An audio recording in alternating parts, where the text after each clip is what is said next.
Hello, America. This is not one of my typical videos.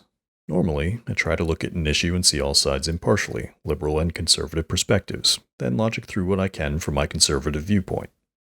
But I'm riled up. This one touches on the cornerstone of our democracy, violence and intimidation in our elections.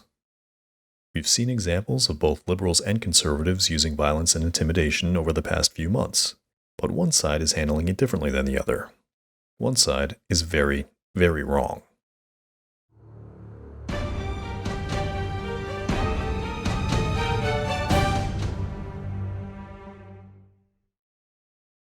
Being able to safely support the candidate of your choosing is at the very core of our freedom as Americans. It's one of the deepest, most sacred parts of our soul as a country. Enacting or encouraging violence in support of your political goals is the very antithesis of this. It is literally terrorism.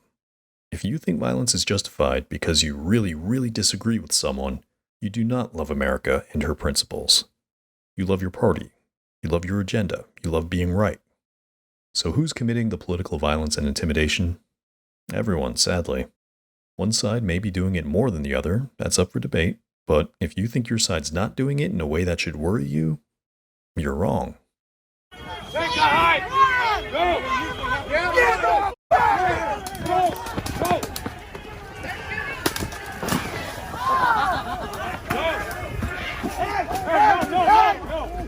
Don't do that. How's that feel, you two? What's the matter, you two? Get up, you. Here, I'll take that. That's for everything that you did to me. Told you I'd get you.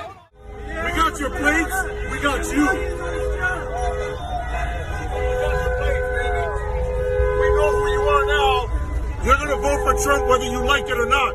You got no choice.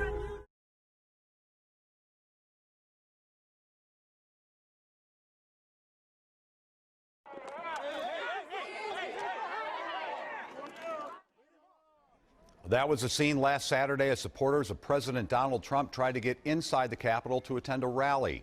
They were met by counter-protesters spreading a much different message. WCCO's Liz Collin is live at the Capitol with the changes the organizers planned.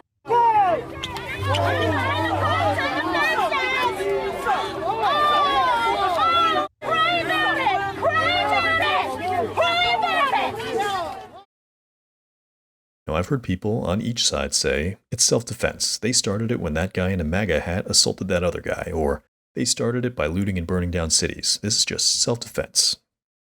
If you're attacking someone for an incident that took place in a separate city with a separate group of people, that's not self-defense. That's retaliation. So what's the point of saying all this? I want to set context. Each side has their examples of political violence and intimidation. But I want to focus in on one specific aspect of this. This video isn't about who does it more or what organizations are enabling this. This is about individual politicians who support or encourage this. And with the presidential election, I'm focused on how Donald Trump and Joe Biden are either encouraging, condemning, or ignoring this.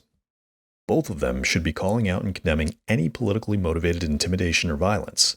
I try to be careful about using hyperbole, but I think I'm justified in saying that any candidate who condones political violence is against the basic principles of American freedom, and that person should never receive a vote from anyone that truly loves America. And there's one specific incident and the reactions to it that I want to focus in on. The Joe Biden campaign bus incident in Texas. I know, my Republican viewers are probably thinking a few things right now. This wasn't a big deal. Liberals are just spinning this into some sort of coordinated attack on Biden. The Biden staffer's car was straddling lanes. They're at fault. So what? Trump just commented on it. He didn't do anything wrong. Why not call out liberals looting and rioting? Why are you just focused on this one incident? You must be a never-Trumper. Well, Joe Biden didn't condemn the looting and riots. This is a double standard. You're just picking on Trump. I get it. With all the liberal media out there, I understand why those are concerns. But let's talk each of those through. First, let's get a clear idea on what happened. Just the facts, none of the spin about people getting ambushed by armed Trump supporters and all that. So here's what we know.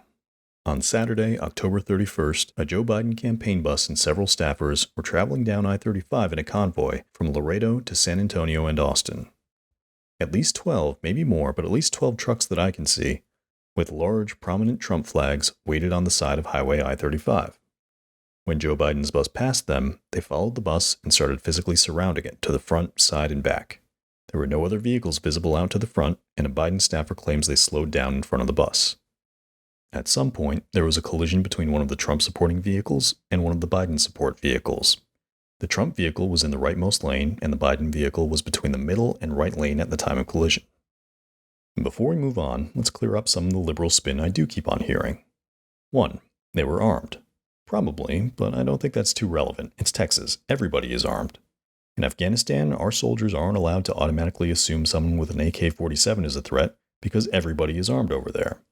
Unless there's evidence of intention to use said firearm, I don't think you can hold that against them. 2.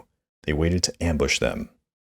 When there's a physical incident like two vehicles colliding and you use the term ambush, that gives the connotation that the outcome was premeditated and intentional, which it may not have been. We don't know at this point. 3rd, it's been described as running them off the road.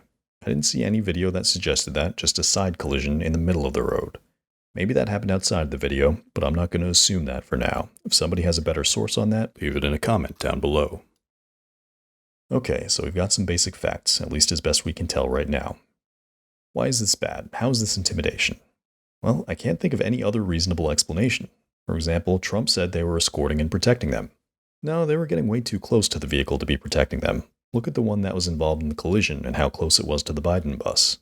And how often do you go escorting and protecting the opposing campaign to be nice while waving your campaign's flag and surrounding them and honking at them?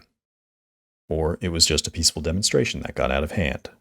No, they physically boxed in the bus and slowed down.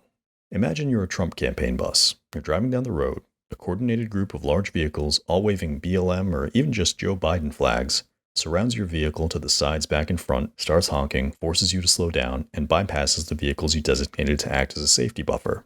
There is no other way to interpret that except as physical intimidation, at best. If you've got a different explanation for this, I'd love to hear it, because I really don't want to think that fellow conservatives would get that caught up in their own party over the basic principles of their own country, the freedom to support your political party without fearing for your safety. But I can't think of another reasonable interpretation. Speaking of self-defense, I've heard people say, well, look at the video. The Biden car was straddling lanes and tried to move into the Trump car's lane, or they were straddling lanes and that's against the law.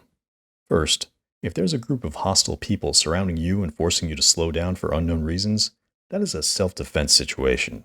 If you think traffic laws supersede the right to self-defense, I do not know what you're doing calling yourself a conservative.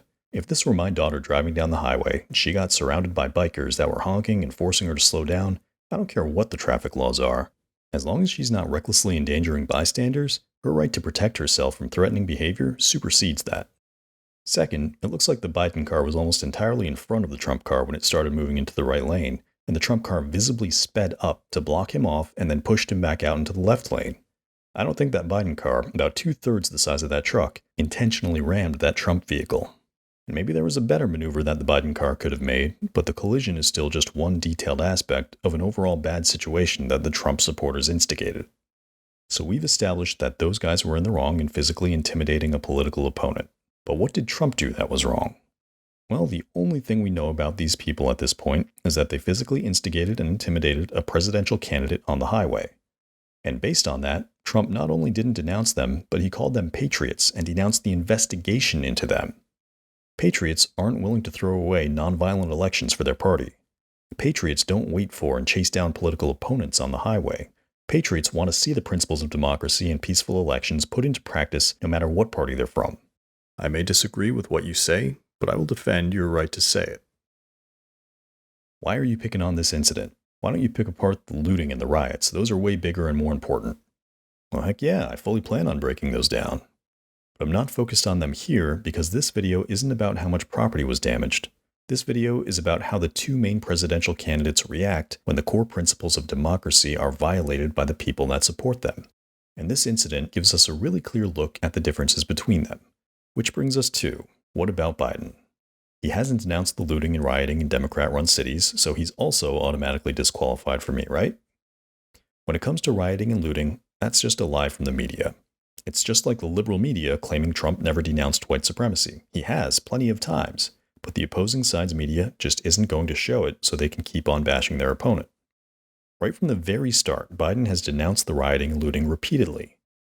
Blame the media for not reporting on it, but that's not on Biden. For incidents outside BLM rioting and looting, I don't think there have been any intimidation or violence incidents from liberals that were high profile enough besides those.